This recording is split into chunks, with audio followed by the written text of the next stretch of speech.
اور اس پر جم جاتے ہیں، اور مسئلہ یہ ہے کہ وہ ان چیزوں کو دین اسلام کا حصہ سمجھ کر اسے فالو کرنے لگتے ہیں۔ مثال کے طور پر مسلم شادیوں میں ہم ہندو ٹریڈیشنز کو اس طرح سے اپنا رہے ہیں جیسے کہ وہ اسلام کا حصہ ہو، اور بغیر اس کے شادی جائز نہیں۔ لڑکیوں سے دہیج لیا جانے لگا ہے، جبکہ اسلام میں تو مہر ہے جو کہ لڑکی کا حق ہے اور لڑکی کو ملنا چاہیے، لیکن اس کی بجائے دہیج لینے لگ گئے ہیں لڑکیوں سے، اور دہیج کے نام پر نہیں بلکہ تحفے اور گفٹ کے نام پر لڑکی والوں سے دہیج لیتے ہیں، اور اگر لڑکی نہ لائے دہیج تو اسے گھر میں تانے اور گالیاں سننی پڑتی ہیں۔ تو اب آپ دیکھیں کہ کتنی بڑی خرابی ہے جو اسلام میں داخل ہو چکی ہے۔ لڑکی کا حق ہے کہ اسے مہر ملے، اسے محروم کر دیا گیا، اور تحفے کے نام پر اب اس سے دہیج لیا جا رہا ہے، تو حلال چیز کو حرام کر دیا اور حرام کو حلال کر دیا۔ اس سے کتنی بڑی خرابی ہو گئی۔ اس کے علاوہ آپ ایک اور مثال دیکھیں، مثال کے طور پر اگر ایک شخص ہے، اس کی 2-3 بیٹیاں ہیں، اگر اس کی چھوٹی بیٹی کے لیے کوئی رشتہ آتا ہے تو صرف اس بات کی وجہ سے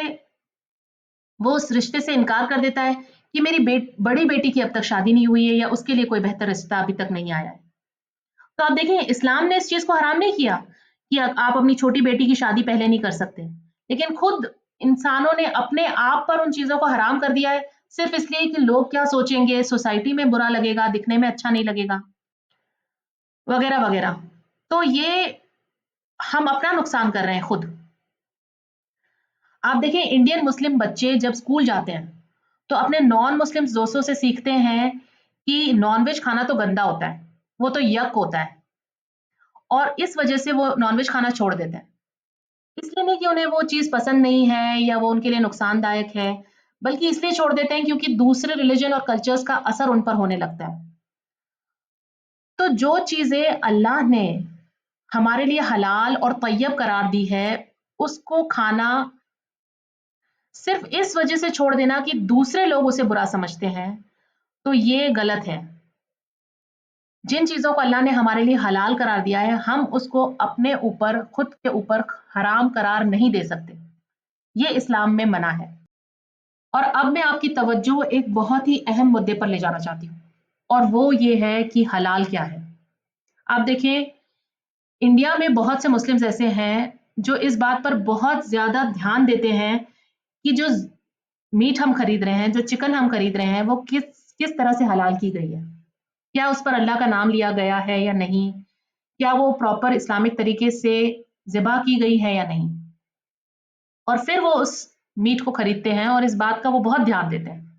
لیکن وہ یہ بھول جاتے ہیں کہ جس پیسے سے ہم اس کھانے کو خرید رہے ہیں، کیا وہ حلال ہے یا نہیں، یعنی کیا ہم نے حلال طریقے سے پیسہ کمایا ہے یا کسی کو دھوکہ دے کر پیسہ کمایا ہے، کیا ہم جو بزنس چلا رہے ہیں وہ حلال ہے یا نہیں، کیا ہمارے پیسے میں انٹرسٹ کا پیسہ شامل ہے یا نہیں۔ کیونکہ اگر پیسہ حرام طریقے سے کمایا گیا ہے یا پیسوں میں حرام کمائی کی ملاوٹ ہے، تو کھانا جو آپ خرید رہے ہیں وہ آپ کے لیے حلال نہیں۔ تو بہت ضروری ہے کہ جس پیسے سے آپ اپنا کھانا خرید رہے ہیں وہ حلال کمائی کا پیسہ ہو۔ اور دوسری طرف کچھ لوگ ایسے ہیں جو پوری ایمانداری سے پیسہ کماتے ہیں، جو کوئی حرام کام نہیں کرتے، بزنس بھی ایمانداری سے کرتے ہیں، نوکری بھی ایمانداری سے کرتے ہیں، اور پیسہ اپنے گھر میں محنت کا، ایمانداری کا لاتے ہیں، لیکن وہ اس بات پر دھیان نہیں دیتے کہ وہ کس ریسٹورینٹ میں کھانا کھا رہے ہیں، کیا انہیں حلال چکن سرو کیا جا رہا ہے، یا کہاں پہ وہ کھانا کھا رہے ہیں، کہاں سے وہ کھانا خرید رہے ہیں۔ کسی ہوٹل میں چلے گئے، اگر وہ ہندو ہے اور وہ کسی بھی طریقے کا چکن انہیں کھلا رہا ہے تو انہیں بس اس کا ٹیسٹ پسند ہے اور وہ وہاں جا رہے ہیں اور کھا رہے ہیں، انہیں نہیں پرواہ اس بات کی کہ کھانا حلال ہے یا نہیں۔ تو یہ بھی غلط ہے۔ اور آپ دیکھیں ہندوستان میں یہ بہت بڑا مسئلہ ہے، بہت سے ہندو ریسٹورینٹس ایسے ہیں جہاں پر کھانا حلال نہیں ملتا ہے، لیکن ان کے پاس حلال سرٹیفکیٹ ہے اور وہ اپنے گارنٹی دیتے ہیں کہ ہمارے پاس حلال کھانا ملتا ہے، اور بہت سے مسلم ان کی اس گارنٹی پر یقین کرتے ہیں